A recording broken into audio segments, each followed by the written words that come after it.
Hey guys, welcome into another edition here of S2S Colorado Live. As always, I'm your host, Manny. Really do appreciate you guys joining us. Shifted the show a little bit from Monday to Tuesday this week. So hopefully you guys got the memo on that. You guys can catch us on Spotify, Apple, iHeartRadio, Amazon, or wherever that you get your podcast.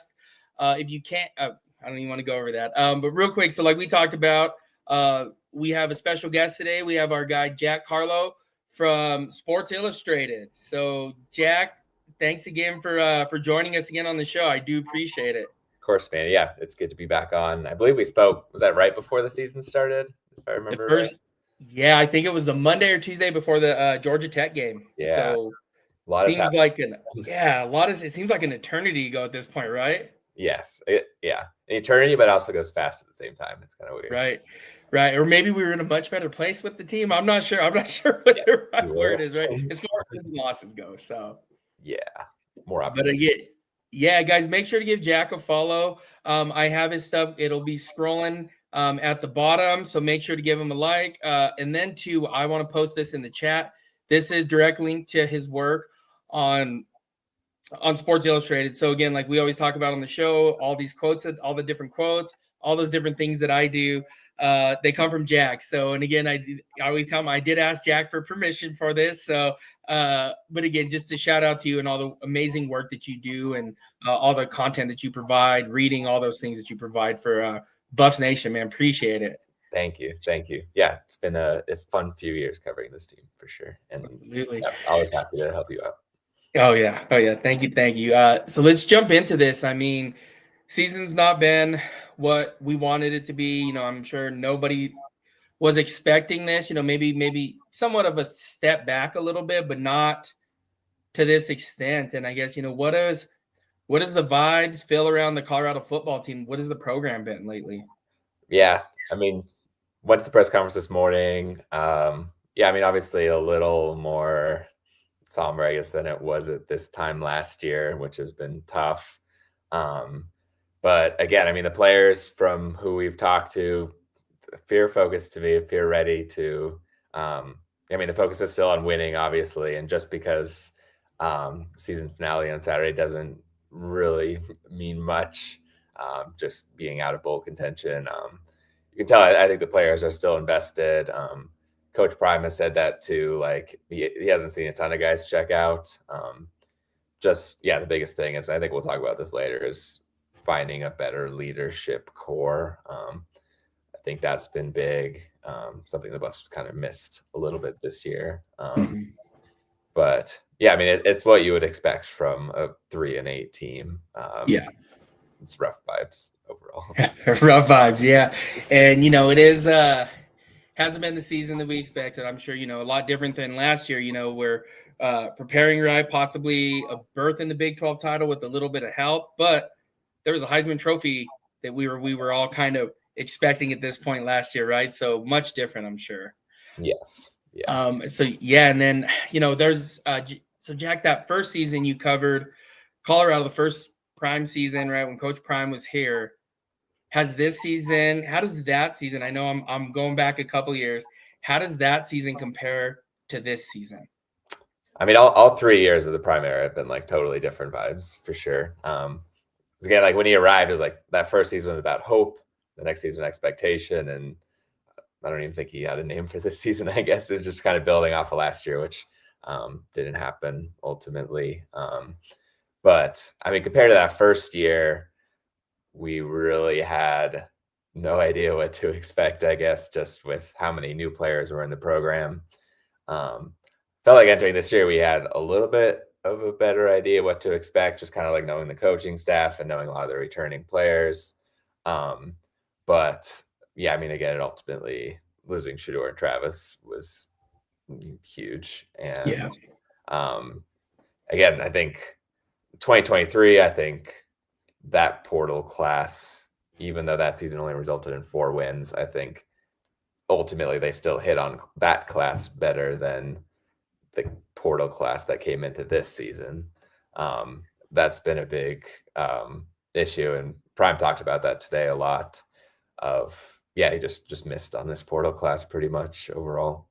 Yeah, and I think he's been, even over the past week or so, just been very open and honest about it. Like, this is we missed, and we're gonna make some. Well, we're gonna fix it, right? And he was just like, "I'm still the guy. I'm still here to do this work." And and again, I have no doubt that this will get turned around. And I don't even know if turned around is the right word. Maybe so much like straightened out is the right word, more so. And again, this one's Jack. There was this off season which I overlooked, right? Because you came on the show back then. I said, Jack, I have said like 9 wins this year. I was like, how many do you have? You're like 6 or 7. I was like, after the show, I was like, man, that guy's crazy, right? Like, there's no way. And then how much, Prime was not there this offseason, again, rightfully so. Like, he was taking care of his health. Health always comes first. Health and family, right, comes first, regardless. And how much of that did fans like myself at that point miss that? Kind of like, he was not here this offseason. There's no Shador, no Travis to help lead that, right? Or your LeJounte Westers, your Jimmy Horns, right? Your block bullies of the world. Like, those guys they're not in the building anymore. That group, core group, including the head coach, were gone, right? Yeah. Like, and I'm just kind of curious if we maybe missed on that, or that's something I overlooked, or us as a fan base.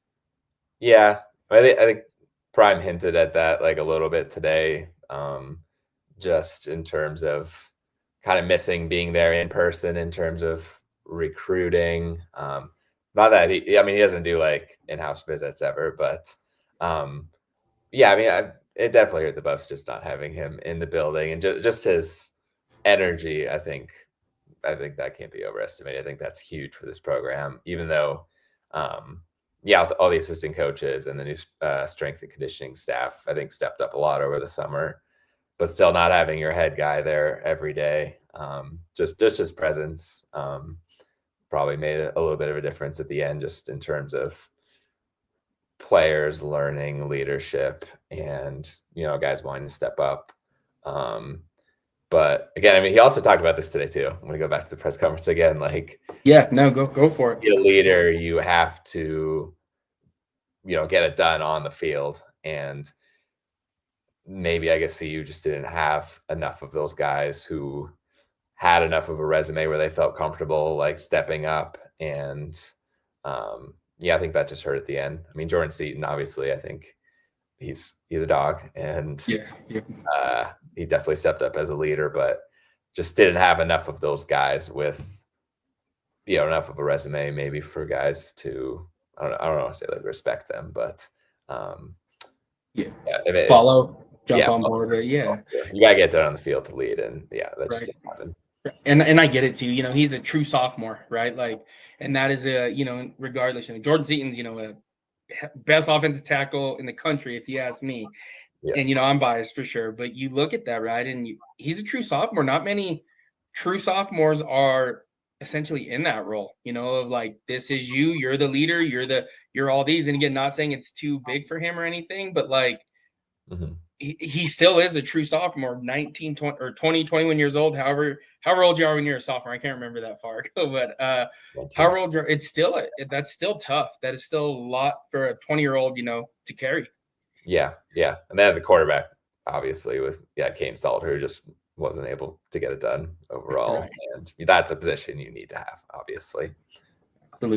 Absolutely. Now, this offseason, right? I know that is the question, right, Jack? And we're gonna have you enter your inner coach prime here, and then we're gonna put you on the spot, Jack. What do you expect to happen this offseason? Like, and again, I'm sure whatever it is that you can share, but just essentially around coaching staff, recruiting staff, transfers, players, just from that whole lens, right? Like, what do you feel is going to happen this offseason? I mean, Coach Prime's obviously been pretty hush about like any specific moves that will be made, but he already did make one a few weeks ago with Coach Bill Bartoloni taking over play calling duties. I think that pretty much confirms that Shermer's out. You would think. Yeah. So I think it starts with a new offensive coordinator. That's number one. That's huge. Just finding a guy who can vibe with Juju well. I think that'll be super important. And maybe hiring another coach that's just quarterback specific. I think DNVR, they had a great segment on this too. Maybe it was a tweet or something. But yeah, finding a guy who's strictly offensive coordinator, strictly quarterbacks coach. Because I mean, you had Byron Leftwich here a little bit earlier in the year, but not here anymore. Right. Finding maybe another experienced kind of NFL voice, and I'm sure Prime's got the connections. I wouldn't be worried about that, but Chip Kelly's already been thrown around a little bit. I don't know. I don't think that'll happen. Maybe we'll see. He's a name that's kind of getting some buzz. From there, I mean, Marshall Faulk, I think as of now is going to stick around. And if we interviewed for that Southern job, we'll see what happens there. I don't know. I mean, it starts with coaching at the top. That's the biggest thing. Other than that, I mean, I don't want to name any guys that will definitely be up there because we have no idea at all. On offensive line coaches, he talked about that today as well. The 3Gs. Overall, they've done a great job. I mean, in a perfect world, you probably don't have 3 offensive line coaches. Maybe that will change. We'll see. Just in terms of money, they might want to allocate that some other way, but we'll see what happens there. And also, just in terms of players and adding there, Prime talked a lot about in terms of transfer portal. I think he's going to attack the defensive line pretty heavily. They're losing a lot of guys there, like Arden Walker, Keaton Wade, Barnes, and McNeil. I believe they're both out. Even though you got some young guys stepping in as well. But I think in terms of transfer portal, it'll be more kind of defensive additions. Yeah, I think he said something today too. He's like, well, we want to build a defense, but we don't have the money to build the defense, so we'll see. Or it was something to that effect. And I was like, all right, so somebody needs to step up, right? Some NIL, somebody needs to make a big donation, right, to the Buff Club or whatever it may need to come down to money at the end of the day. Yep. Absolutely. Yeah, I'm just kind of, and heading into this offseason, what do you think is the number one storyline? Just how CU can build around Juju. I think that's the biggest thing. Going back to the offense, I guess, even though the defense, maybe we'll see the most changes there, but I would still say the biggest storyline is Juju's development and how CU can kind of use Juju as a reason as someone who can help bring in transfers, where you can say, like, look what Juju can do. Like, you want to be a part of this. Even though, I mean, you only played in 4 games this year and 2 starts that were bumpy, but you didn't have his full offensive line. Just how CU can build around Juju and just the development of those younger players, those foundational players. Just how well CU can kind of build around those guys. No, absolutely. And, I think too, a lot of people like to talk about the offensive line, right? Like, oh my gosh, look at all the seniors and this and that we're losing. But I think they forget about those high school kids that are still there, right? You got your Carde Smiths of the world, your Chauncey Goodens of the world. And, and I think I'm missing one more that was over, these first 2 high school classes. Yeah. The offensive line doesn't need to be still young. Yeah, they're those guys have been in the back working every day, getting better and getting better. So I'm kind of curious to see what that looks like, because last year, right, they attacked the offensive line. That was, there was no joke about what they were trying to build there in the trenches. Yeah. So, was it Jake Hardenhire you were thinking of? Because I guess he's committed, but because they did have 3 offensive line commits for a minute there, and transferred. But Chauncey Gooden got a shout out today at the press conference too. I think he's maybe on the interior line that we'll see some more playing time next year. Okay. No, I think that'd be great. And, I'm excited for that. It's awesome when you build your offensive line and, they've been developing, right? These young men. So I'm excited for that. And then the defensive line, I think we all kind of know more so, the tackles inside are going to be right, because you have your Alex McPherson, London Merritts that are, holy cow, it's hard to believe. It's hard, throughout the season, I was just like singing their praises. It is crazy that those are true freshmen out there playing. They look like grown men. IMG guys. We need to keep recruiting. Yeah, IMG. That's Oh my gosh, IMG. That pipeline's real, and that's something we just like. every week I was like, guys, I'm sorry, I'm just going to keep going with it. We're just going to keep talking about the IMG pipeline until you guys are tired of hearing me talk about the IMG pipeline. So, Yeah, no, it's real. You got to take advantage of that for sure. absolutely, yeah. And so with the, I know you kept referencing back to the Prime's press conference today. So yeah, Julian is redshirting, not playing this weekend. What are your thoughts around this?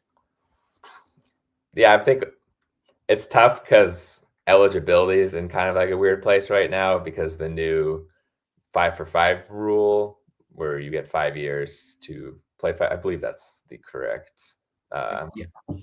Let's go in there. It hasn't been passed yet by the NCAA, but yeah, I mean, Dion ultimately made the decision. Wasn't Juju, sounds like. So, yeah, I mean, it's tough to like balance. Like, live reps are also super important, and Juju talked about that after the game on Saturday. But also preserving a year of eligibility could become important down the line. I mean, it's very rarely that you see guys stick around at the same school for 4 or 5 years now. Then again, at the same time, I think Adam Munster-Tiger made a good point about this on a podcast that I agree with.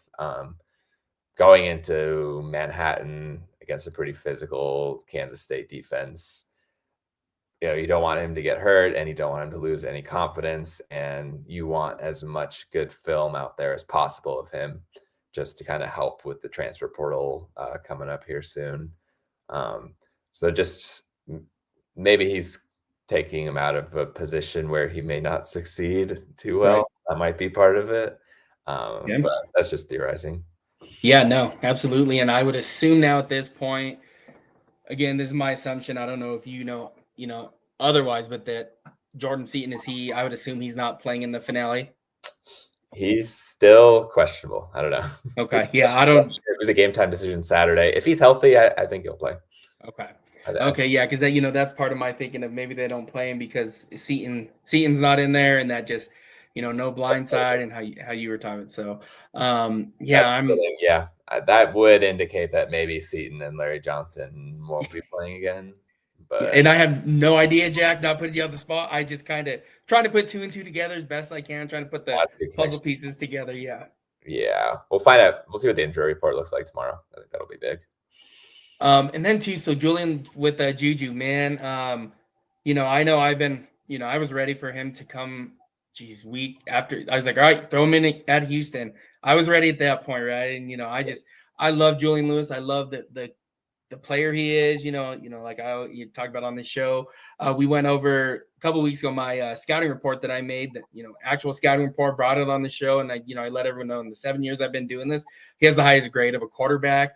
When he first committed to Colorado, when he was going to USC, I was like, all right, cool, like Lincoln Riley, man, he's gonna be scary there. And then he visited that summer, a couple summers ago, and I was like, there's no way there's there, that there was that. And then when he committed, I was like, you got to be kidding me. This is massive, right? So just watching him play, we're there in person. The ball jumps off his hand. That kid can make every throw. And I think where a lot of people underestimated was the athleticism that he actually has. What have you seen around Julian Lewis where you're like, man, this dude's a truth, right? Yeah, I agree with you there with just the arm strength, kind of the ability. It's still, a lot of his football IQ is still kind of coming along slowly. But his ability to kind of recognize mismatches, I think I've been pretty impressed by that. Just his chemistry with Amari Miller, I think that's been big. Also, I mean, it's still early on, and he took, 7 sacks maybe against West Virginia. But I think overall, a lot of those were unavoidable, and some of them were unavoidable also against ASU. But his ability to, throw the ball out of bounds if the play is not there, I think overall I've been pleased with that. Not taking huge losses. Not trying to do too much. I think that's been encouraging to see. You can tell it like some of the other wide receivers, like there's still maybe like a tick off, which you can expect. Having 3 different quarterbacks really have significant in-season reps. But other than that, I mean, he hasn't used his legs a ton. I think maybe that will come along a little bit more as he gets bigger. But yeah, I mean, he also hasn't been afraid to, let his shoulder down on some big plays. I like that. Just don't get hurt. Yep. Yeah, I think the biggest thing will just be football IQ, developing that. Because he's talked a lot about just the leap from high school to college. I think that's been tough at times, but yeah, I guess because you only played 3 high school seasons, and so you should technically be a senior right now. Yeah, which is still crazy. Like, it still is just holy cow, right? That you forget that at times, right? Even watching him, you're just kind of like, this kid should be a senior in high school right now. What? This is insane, right? So, yeah. I remember.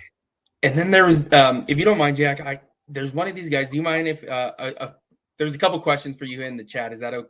Does that work for you? Yeah. So this is one of our guys. He said, Jack, do you remember what's CP's reason for playing Juju for 2 drives in the Delaware game? So we got to go way back to September, Jack. I think his mindset going into that game was just, I mean, obviously you're facing, the worst opponent you're going to face all year in Delaware. I think he was just seeing what he had out of those 3 quarterbacks. And I think he was kind of treating it like an NFL preseason kind of game where, give everyone an opportunity to see how they kind of match up. I would have liked to see Juju play more than 2 drives. But then Ryan Staub obviously got super hot, and then he won the starting job heading into the Houston game. Yeah, I mean, in hindsight, I'm guessing this is where you're going with that question, is that if he didn't play in that game, he would be able to play against Kansas State.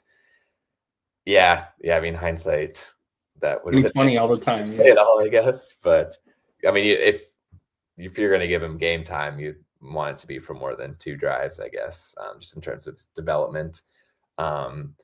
But again, I mean, at that point in Juju's development, I think Prime was still being very careful with him and not, throwing him into tough situations. I think he was still, he was maturing at a pretty rapid pace then, and maybe he was trying to protect him a little bit. Yep, makes sense. Yep, makes sense. And that was where I was like, yep, that's the next question about, right, the 2 drives, or I don't know. And again, I'm almost curious if he does play against Kansas State, if that's the case, right? Kind of like, I never really thought about what you were talking about, just a couple minutes ago about putting him in a hostile environment, right? Going up to Manhattan, probably, but it's, I get it from, I would get both of it if they were even, this was game 3 for Juju starting and they still had the one more. What would that look like, right? I didn't think about that from that perspective either, which you mentioned earlier. Yeah. I don't know what they'd do if he had an extra game remaining. Yeah, we have no idea. In another world. Nope. We'll never know. Yeah, we'll never know. And then let me see, Manny and Jack, either of you going to the K-State game? Jack, are you heading to Manhattan? I will not be. I cover road games remotely. I just sit, watch. It's easier for me to get way more writing done, I guess. That's kind of the biggest thing. That's why I produce as much content as possible. Nope. Speaking of that, how many articles do you put out a day? Because I sit there and I go through and I'm like, holy cow, how many did Jack write today? 3 a day is the expectation, at least. So I try to do that as much as possible. And that's awesome though, because I check in every day. So just so you know, Jack, I'm on there every day checking it out to see what I missed. Thank you. Yep, always. And no, we, the wife and I were going to go to the K-State game to finish it up. We were even looking. There were some really nice tickets for $49, probably about 20 rows behind visitor bench, right, the Buffs bench, and we just decided against it. Like, you know what? Let's go. My wife and I were like, let's just go and do maybe we'll do some Black Friday shopping, get a little bit jump on early for Christmas for my kids. So we decided not to go though. So you were planning, okay? That you did, okay. Yeah. And then after last week's game, my wife and I were kind of like, yeah, let's not go. That was tough to sit through. On the way out, I'm frustrated with the Buffs. Arizona State fans are going nuts, and I just was like, really, you guys like Arizona State? And so she's like, stop. It's like, okay, I got to get it back together a little bit. So we're not going out. Long story short, we're not going to Manhattan this weekend. So. All right. And then, so, one of the things that stuck out to me, which speaks a lot about Coach Prime as a person, right? Just who he is. And again, a lot of this stuff, which I wish these kind of things would get covered more with Coach Prime, but they talked about Jordan Tyson coming up to him in the locker room after this past weekend's game. And one, right, we got to shout out Jordan Tyson for that, the maturation process that he had, right? Like that is huge. And two, how many coaches would be okay with that, right? It just speaks to the character of Deion Sanders, of who he is as a man, talks about forgiveness and all these things, but to live it's a different thing, right? Because anybody, like you leave a place, right? And then you're kind of worried about, I wonder what kind of reference I'm going to get from this person, right? And you think about that, and for Deion Sanders to be able to be the bigger person and be the man he always teaches and preaches about, to his team and what you hear, but to see it's a different thing, right? And I mean, did any of that surprise you that Deion was come on in and let's have this conversation, and told him he's proud of him, and just that conversation a little bit? It Yeah. just Well, it seemed like Jordan took the initiative to right. come, and he kind of caught Coach probably off guard maybe a little bit, like still in full uniform. Yeah. I came into his office.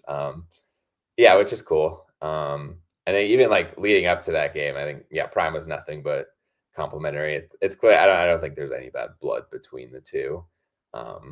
And I mean, you don't know the exact reasons he transferred, but I mean, Tyson was coming off a serious injury at the end of the 22 season, and he ended up missing the entire 23 season. And I would guess that they didn't want to lose a scholarship spot to an injured player when they're trying to they're kind of in win now sort of mode. Yep. They had so much talent coming over to help Shedeur as well. And then and a lot of that talent stuck around for the 24 season. I think in hindsight it worked out as best as it could for both Tyson. Both sides. Yep.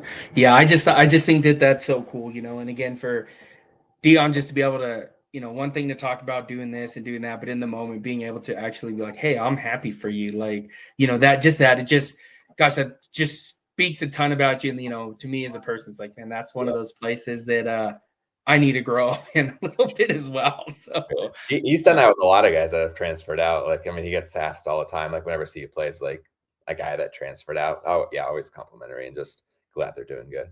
So good. Yeah, it's awesome. It's good to see versus, where we see other coaches, right, will have some not so kind things to say, right? Or next question or some kind of weird shot taken. But yeah, let's just kind of jump into more of the season now, Jack. It's what do you think is the reason the team struggled this season? And we've heard, every fan has their, well, it's a scheme problem. No, it's a talent. No, it's right. It's blame everything, right? Like, what do you think the actual reason for the struggle was this season? Well, definitely a mix of both scheme and talent. But I guess to go with scheme, I think Shermer just really struggled with kind of adapting his offense from, the pass heavy Shedeur offense we saw to, Kane Salter, who can use his legs a little bit more. And that never really developed at all. And, same with his chemistry with a lot of the wide receivers. It just never quite got there. Again, because the offense didn't really have a true identity. They didn't capitalize on Salter's legs maybe as well as they could have. And some of that was on Salter too. And then defensively, they were coming off a year where they had obviously Travis Hunter and DJ McKinney outside, Sylvan Craig, Shiloh, and they were playing. Maybe they had more of the talent where they could play just straight up man.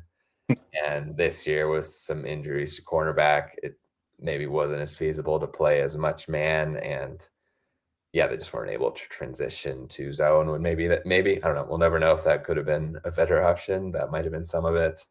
I mean, it just depends on how much talent you have out wide. And I mean, Hunter literally took away like half the field. Yep. So, he just didn't have that this year. DJ McKinney didn't have, I think, the year he was hoping to. And the linebackers also, that was definitely kind of a weak spot, even though we saw a lot of good from Jeremiah Brown. And Yep. I think it was just a mix of all those things. Just a perfect storm then. Yeah, it was.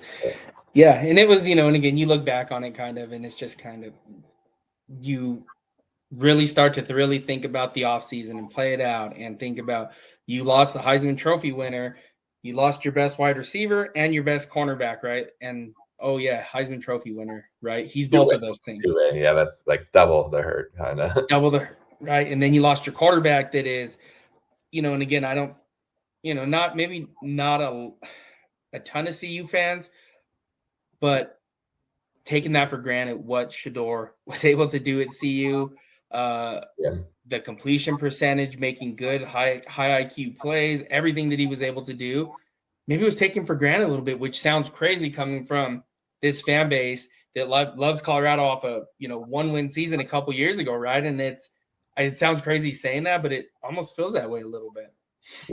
Yeah, I think I'd agree with you there a little bit. Again, the transfer class, you just kind of missed on that. That was the biggest thing. We expected more out of that group. It just didn't happen. And then next thing, right? We heard some things come out about leadership or lack thereof from some news outlets or I guess different media outlets. Did you see or feel any of those things? And if so, why do you think this happened? Just in terms of guys not stepping up. At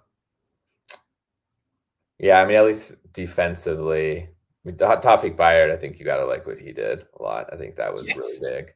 But again, it's just not enough guys who had enough of a resume. Tawfiq's still a young guy, but not enough guys that would, I guess, step up, set the expectation, let the younger guys know what the expectation was. And, when things like started to like bleed a little bit, like they could, put a Band-Aid on that. I just didn't have enough of that. And Ben Finiseth, I think, is a guy that I think impressed me a lot in terms of his leadership abilities. Juju had a good story about him this past week. I guess that was him sharing a story about Juju, but Jordan Seaton also impressed me defensively, but overall, I think you just didn't have enough guys willing to use their voice enough. And at the beginning, like, coaches hold players accountable, and then when players can hold other players accountable, Primus talks about that a lot. That's when like true winning comes. I think I'm guessing we didn't see enough of that this year. Right. And I know we heard that about, report this, report that about, Caden Salter, the leadership or this or that. Again, I don't know how much of that is true. Again, I'm never going to know, not even going to put you on the spot for that, but it was just, the quarterback position, most important position on the field. And then when you kind of throw in a couple other things, right, whatever it may be, play calling, I remember there was one game, play call came in, you could see Caden Salter doing this number. The play call came in and his face just said it all. He said a million things without saying a single thing where you were like, oh boy, what a bad play. I think it was at Utah where I was like, oh man, was it at Utah? Yeah, I don't think it was a road game for sure. Maybe you're right. It was at Utah, right? Like, what point I'm talking about? Yeah. And then they lined up. I think they had like 3 offensive linemen, and they like split out or something weird like that. Oh, when that happened, I was like, excuse my language. I was like, shit, this is oh man, that's not good. Right? You don't have trust between the quarterback and the coordinator. It's just it's over. Right. And then so this season, right? Rode out. Colorado moved to had Salter start, moved away from him. Halfway through the game against Delaware, or yes, it was Delaware. They go to Houston. Staub gets a start. And then Staub doesn't do too well, and they go back to Caden Salter. What was the reason? What do you think happened this season versus going to Julian Lewis? Like, why did they go back to Salter instead of just rolling with Julian? I think just Prime just didn't think that Julian was ready yet. Just facing some tough teams there early, and I think he still wanted to protect Juju a little bit. And I'm guessing the red shirt was still a little bit maybe in the back of his mind. And then Salter also, he would play very poorly. And then like that Iowa State game where he played really well, I think that bought him some extra time too. If Salter hadn't played well in that Iowa State game and won it, things might have been different now maybe. But I think that bought him some extra time a little bit. Just kind of seeing some good things there. But overall just inconsistency out of Salter, and Juju just wasn't. I just don't think Prime had enough confidence in him earlier this year. Fair. And again, like there's that forgotten piece that he was 17, at that time, right? Like he was not even 18, at that Houston time, or going back towards him against Wyoming the following week, right? He was still 17 years old at that point. So right now he's 18. I mean, I guess it changes somewhat, right? The 18. So I don't know why feels like 17 to 18 is a huge jump. It's really not, but it's at that age, I guess. Right, it feels like it, right? So Yeah. So that makes sense. It just seems like to protect Julian a little bit from what this is, and again the national media attention now that Colorado gets with Coach Prime, and you're the quarterback that replaced Shador, and you're the quarterback of a Coach Prime team. So maybe the protection was probably there, and I agree with you there. So now the injury report, it has been extensive every single week. And at one point, players were not even listed on the report anymore. I think some of that was just guys being out for the whole season. Okay. I wouldn't take that as they're off the team, even though a couple guys are off the team. But they need to fix that with the injury report, where they have like a separate column of guys who are just done for the year. Yeah, out for the year. Because I know I saw who was it? It was one of the guys, Love. What's it? Terrence Love. Yeah, I believe he was on it one week, and then they're like, "Oh, he's away from the team," because then we didn't see him for a couple of weeks on the injury report. Then it was kind of like he's nowhere. He's not on the team anymore. I got my wheels going. Like, okay, how many kids now that were on here are now just no longer with the team? Right, that piece of it. So the two guys we know that aren't listed on the roster at least anymore are Terrence Love and then Kyle Carpenter, the freshman cornerback. Okay. One that was really a struggle was DeKalen Taylor, because I liked what I seen early. He was so fast with the ball. Injury. Yep. And hope to get the medical retro. I don't know what that would look like, but man, I loved watching him play. Watching him play. So that's another thing that I think kind of led to some offensive struggles this year. Just losing those two guys out of the backfield. Makes sense. Yep. Okay, so good. I'm glad you clarified that, because I was just completely didn't know what I was looking at, Jack. So they need to fix that maybe for next year. Okay, yeah. Well, then we're gonna let you pull some strings with that. All right, Jack. That's on you, man. I'll email it right your mark. Oh, that's awesome. Not all right. Not doing that. But yeah. So right now, Colorado has a total that's not what. They have a total of 10 commitments. Losing 2 this past week, right? And Gavin Miller and DeMonte Timms. Class now ranks 99th. This class in the country, according to 24/7 Sports. Colorado in the Prime era, we know they do damage in the transfer portal, right? And that's how they're building it. But now with all teams now starting to hit the portal hard and with a lot of money, Colorado's going to have to go again, right? Start reinvesting in that. I know Prime did mention a couple things about 5 to 6 or 7 players that they're still looking at for this high school players, right? That they're looking at. I think Jack, correct me if I'm wrong, somewhere around 15 to 17 players. He said something like that. That's what he would like to have for a signing class. I'm probably not going to hit that number in a week and a half, but because that 10 right now, I think it would be pretty tough to get 5 to 7 more commitments in a week. I don't know if that's going to happen. I don't think so. It does feel like they're going to have to start right. Here comes the portal again. And how do you envision this? How do you envision Colorado landing some of that elite talent here in the portal? Yeah. I mean, I think, number one is defensive line. Again, Coach Prime talked about that. Maybe more on the interior guys to build around Brandon Davis-Swain and rebuild the depth there. And then on the offensive line too, losing a few starters, Xavier Hill, Zarian McGill. Got some freshmen, but those freshmen aren't quite proven yet. You'd still like to have some maybe veteran guys. And then out wide, I think Colorado's always had pretty good success recruiting wide receivers. I feel like that's hasn't really been an issue as a position group, even though that group didn't live up to expectations this year. I think that will be an easier group to recruit, just with like Julian Lewis's future. I think guys will want to play with him a little bit more. And Prime also talked about this today. It's kind of like a balance between youth and experience. I think there's kind of like a sweet spot that he would like to hit there. We'll see exactly what that looks like. I mean, I wouldn't say like they're entering like a win now kind of season next year. But maybe the year after, maybe looking more likely. Yeah, it's tough to tell. Just also what the transfer class is going to look like. Having only one window, like maybe you'll see less guys enter. I don't know.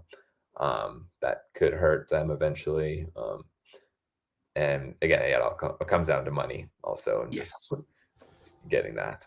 Right. And that this transfer thing, this one window portal season is I'm curious, is it going to be massive? Is it going to be smaller? Because a lot of the not a lot of kids transfer, right? Because they want to see, well, I want to see how I did in spring ball. And now it's kind of, you're jumping in blindly a little bit, right? Like, I don't know if I'm going to be the starter there. I don't, all these different things. It's and I'm sure the kids that know that for sure they're entering the portal know at this point, right? Everywhere. But I'm interested to see, right? Like, the NCAA is building the plane while they fly it right now with the whole transfer portal NIL thing. I'm curious to see, is it mean a bigger portal class, smaller? I don't know. I don't know what to expect here. So yeah, I quite either. The just era has been just don't expect. And with that, Jack, there's a lot of fans, right, that are, well, we have the 96 class or 99th, 96 class, whatever I said it was, lower, right, closer to 100, we'll say. Yeah. Has this always been the plan here at Colorado with Prime, is to get what they want out of the high school and, to expect a smaller class and to attack that portal hard? Should fans kind of relax a little bit? Yes. Yeah, that's what he's done the past few years. I mean, obviously the past few high school classes have been a little bit bigger. Obviously his first year here, I think they had a few more, but Prime has made that very clear, like throughout his entire tenure here, that they're going to get like 15-ish high school guys, and then the rest just rely on the transfer portal. It's just, I mean, it worked last year. It didn't work this year. So it's kind of a hit or miss sort of thing. And again, I would say, I mean, you also don't know 100% what you're going to get out of high school players either, like just because they're young. And yes, it's like easier to develop them, but at the same time, I mean, I mean, you never know how they're going to develop exactly. I mean, you saw that with like Cormani McLean a little bit, even though he's having success now at Florida. Like just because you have 4 or 5 stars doesn't mean you're going to be like a dude once you get to college. Right. Depends, like, like what high school you came from, who were you playing there. I mean, it's tough to evaluate guys, and sometimes that just doesn't work out. Right. Yeah. And I was kind of, I got in my feelings a little bit about a week ago about the high school class after Timms and Mueller flipped. I was like, you got to be kidding. I was right there with the rest of them. And then you kind of start thinking about it a little bit. You're like, okay, this is what he said. This is what he's done. So, I mean, it would be better if they were still here, but right. But definitely hurt. And Gavin Mueller, was he the other one? Gavin Mueller. Yep. Miami, I think, is tight end. I think he committed to Miami. It was. That sounds right. Sounds right. I think so. Yeah. Somewhere else. Yeah. And then from the sounds of it, right, and what Julian said after the press conference, what Prime said today, sounds like Julian Lewis will be back. And I know you kind of hit on this, but what do you think the number one priority is now to build around him? Probably like rebuilding a little bit of the offensive line. I mean, you got Seaton, Yaya maybe could be a starter next year, maybe. Oh yeah. It sounds like Prime's pretty high on Chauncey Gooden. Maybe just getting a couple extra reliable offensive tackles that they can kind of build around. I think that will be important because Seaton's probably going to be a 3-and-done guy. Out wide, replacing a guy like Sincere. Like to see Omarion Miller come back. Joseph Williams is kind of another guy that can build around there. 2 freshmen. I think they'll be okay out wide at least. Yeah. And maybe, I mean, obviously you'd like to have like a good running game, but maybe that's not as important as it was last year, maybe just because with how talented Juju is throwing the ball. But still, I mean, you need a reliable guy up there who can pass block. That's obviously been kind of a big issue the past few years. Finding a guy who can like reliably do that. Just finding like maybe more of like a 1-2 punch at running back, depending on what Coach Falk wants. Absolutely. And, I think Omari and Miller, I kind of talked to you about that. He didn't put up the numbers due to the QB situation and what, this year was. And, I'm hopeful he will come back. I understand if he doesn't. My hope is that he come back. So have you've gotten any vibes or feels around that, or just kind of we'll see? We'll see. Yeah, it's Perfect, impossible to predict these guys. No, I get it completely, and I'm excited to see Quentin Gibson get some Q to get some burn next year. Quanell Farrakhan, right? Really excited to see what these young guys can do. But man, I'm gonna go. I'll take this to my grave. Amari Miller is top three. Let's go top 5 wide receiver in the country. Just a talent. Like I am so huge on him. I don't know if it's the bias in me, but man, I would love to see him with Julian Lewis one more year. His last year, but again, I understand it if O does end up transferring. I do understand that. So he'd be massive because they already have kind of a good chemistry going. It seems like, and we'll see though. All right, so I'm going to throw a lot of numbers at you, Jack. Okay. All right, so the defense struggled all year long. The rankings for the Buffs, they allowed 31.1 points per game, which ranks 105th out of 136. They were giving up 224 yards rushing per game, which ranks 132nd.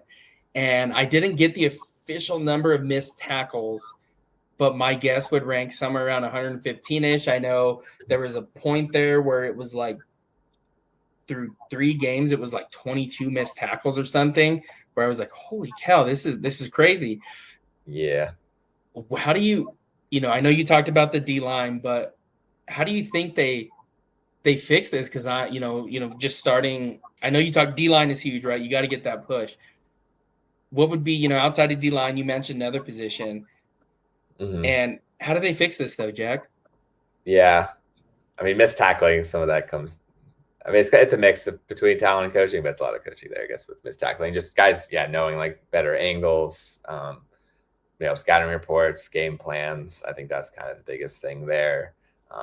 I do think the event in terms of missed tackles, I feel like they got a little bit better throughout the year. I mean, there were some pretty ugly games there. Maybe against the Wyoming game, I think they had a couple really ugly missed tackles. I think that was my span. That it was Wyoming, Houston, and Delaware. I think it was those 3 games. It was a crazy amount of missed tackles. Yeah. But I mean, at least they grew there, I guess. That was a pretty low bar to start. Yeah. And then some of that comes down to talent. I mean, I think they Reggie Hughes and Martavius French didn't really have the year that we expected those guys to. Really, I mean, those guys are the voice of the defense. I think that was a major issue. And I mean, Tawfiq Fire, super impressive, really good tackler, especially the line of scrimmage. I think he's a guy that they got to build around. And I'm guessing, I mean, John Slaughter has showed some good things the past few weeks, but still maybe getting an extra safety that can be a reliable tackler. I think that's important.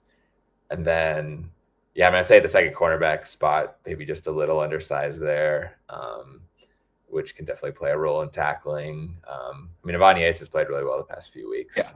Yeah. But Yates, Parks, RJ Johnson, they just didn't get enough out of that second cornerback spot in coverage or just pure tackling. So I guess just like a mix of talent and coaching. And with Tawfiq Bayard, man, that when he was one of the, I can't remember what week it was, but he was on the field. He was the starter. This was like when he finally was able to, every snap on the field, took over that position. The defense did shift a little bit. That attitude started to go, not everybody, but you were kind of like, man, that dude's the leader out there. Like that dude is like a heat-seeking missile. He is fun to watch. Part of the thing, in the stands, we sit there and I'm like, okay, find seven. Where's he at? Because they put him everywhere, right? Gosh, he was fun to watch. That is a humongous bright spot, right? Him and a couple of the, McPherson's, London Merritts. Those are BDS, right? Some of those guys where you're like, those are the bright spots. Slaughter, like John Slaughter. Holy cow. I remember when they landed him, right? Because everyone's like, oh, they landed the safety from, it was Tennessee, right? Yeah, I think he came with and I was like, oh man, cool, SEC safety, right? And then didn't hear a lot about him. I was like, oh, okay, I wonder what happened to him. And then once he, I think it was Prime said he had the best practice of the season, right? And then he got on the field, and you were kind of like, oh, okay, he's pretty good. Like, and you started to talk yourself into it a little bit, and then you saw last week, and you're like, man, he's a player. They have something there, right? Yeah, the back-to-back games with interception now. That's good to see. Yeah, I think he's a guy. Yeah, could potentially build around. The SEC talent. Yeah, I mean it's tough with that transfer portal too. Like knowing, like you can't put like all your eggs into like, oh, he's an SEC guy, so therefore he's got to be good. Even though I think Colorado has recruited from lower level programs a bit, Declan Taylor. It's just the talent and just how they analyze that has to improve this offseason. Yeah, no, I think so too. And I think, they'll get it right. I think Prime being there the whole offseason, him feeling much better is the hope. So, he looks like he's doing a lot better than he was before, right? Like, obviously at the end of last season, there's a point he would go in his press conferences at the end of last season where his sunglasses were always on, where I was kind of like, what is, and I caught that at the end, and I was like, man, like, and I didn't, I don't want to read too much into things, but I was like, I wonder if he's doing okay, right? That's the kind of he does it anyway, right? Because that's just who he is. That's who he is. Yeah, it was just kind of like, and today he had no sunglasses on, right? He didn't have his sunglasses on today, right? No, I don't think he did. No. Yeah, maybe I'm reading into something ridiculous. You're reading into too much of that, maybe, but it's all right. It's all right, Jack. I'm trying my best here, man. I'm trying here. You can tell, yeah. I mean, he hates losing, and I mean, obviously you can tell that he's going through it a little bit right now with the losing, obviously, and on more. Yeah, I'm excited this offseason. It sounds crazy, but I'm excited. I'm pretty excited for this offseason. This game this game this weekend almost. It feels. Correct me if I'm wrong, Jack. It feels like the season's over already. I know they have a game to play this weekend. I know that you're still going press conferences. You're still going to cover them. I still have a post game show to do, a Friday show to do. But it feels like we're in off season mode a little bit. Yeah, just because there's nothing really tangible to play for anymore. Maybe like a little bit like that 2023 finale at Utah in a way, just because like Shedeur was hurt.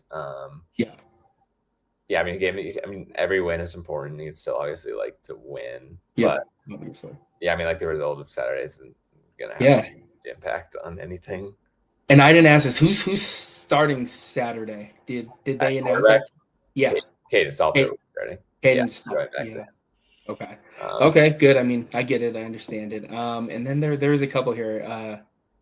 So just kind of a couple of the chat. I don't think anyone, this is from Humble Text, I don't think anyone thought we would be ineligible for a bowl game at the end of the season. Going into the Delaware game, the season took a turn. So, it does. I mean, that's facts, right? Facts right there. So, last game of the year, how many QBs do you see playing in K-State game? I'm thinking at least 3. Oh, I'm assuming Dominique Ponder, or are we just going to see? I would assume we just see Salter. That would be.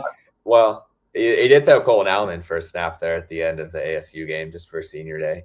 Maybe he'll let like a senior like Allen play a little bit, but I mean, I don't see them going like Salter for a half, Staub for a half. I don't know. I mean, my hope was that Staub started because there's just something about him that I just like the kid and root for the kid. We did a whole show and he was named the starter, pulled up scouting things on it, pulled up his 3-star, status, what he did in high school. But just something about him. I just like what he brings to the table. So my hope was that they would play Staub this weekend, but it is what it is, isn't it? If he's going to stick around again and he's going to be, I assume, the primary backup to Juju next year, I guess it would have been nice to maybe get him to a little bit more experience. But I mean, Salter's been kind of the guy there. And I guess I understand why he's going there. Yep, I get it. Yep, I get it too. And then I think we already talked about just rumblings of the OC. Like he kind of said, there was some rumblings of Chip Kelly and whomever else. I think we'll hear more names. Media buzz with that. No legitimate questions, at least. They say that again.